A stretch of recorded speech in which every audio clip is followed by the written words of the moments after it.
Harvesting blackberries for the last time, Part 1. At the beginning of September, I had a week of vacation time, during which I visited my parents in my hometown. It had been a while since I went home, and I decided it would be good to spend a few days there. I was excited about this because it meant that I could go find and harvest wild blackberries. It may sound silly, but it's one of my favorite activities, mainly because it's something we did when I was a kid, which led to some of my favorite memories. We used to go to various places, like this little patch of woods behind my parents' house. I decided that I would go there again, now an adult, and try to get some of these delicious fruits on my own. I took my old mountain bike, and although it was old, it still worked well enough for some small bike rides. The main issue was the gear system that seemed to not work properly, but most of the time this was not too much of a hindrance. It just felt harder to ride on some hills. As soon as I was ready, I started going down the path that led to the woods. My parents live in a small town, but behind their house stand a lot of cornfields.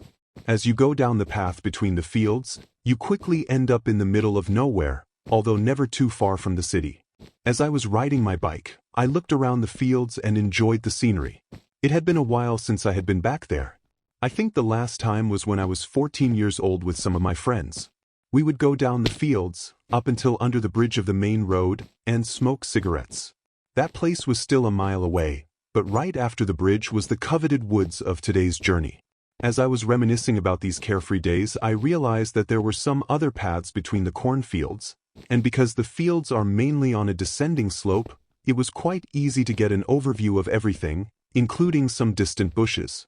While it had been a while since the last time I went blackberry hunting, I could still recognize places where blackberry bushes would likely be. As soon as I realized that there were likely a lot of them on this side path, I decided to turn left and follow it. Fuck me, I thought. I was right. There were so many bushes and so many fruits just waiting to be picked up. I put my bike down and started harvesting the berries, filling the small plastic bag I brought with me.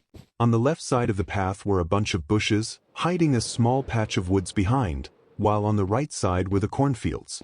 The wind whispered through the cornfields, a soft, rustling murmur that rose and fell like distant waves.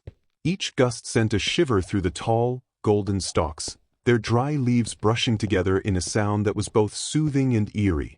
Not only was the sound of the wind relaxing, but it was also a slight relief to feel it on my face because it had been hot during the last few days. Because of the unusually high temperature and the sun that was hammering over my head, I went on this trip at the end of the afternoon. I was finally able to enjoy the outside world without the need for an immediate cold shower. After some time gathering berries, I realized that I had walked down the path a lot and that my bike was still waiting for me a few hundred feet away. I knew no one was living around here or going through here, but it still felt unsafe to leave it there alone. I walked back to it, took it in my hands, and went down the path again. There were still so many berries to pick. I left my bike where I had previously stopped. I started going down the path again, collecting as many berries as I could. I could not believe my luck. How did no one ever come here?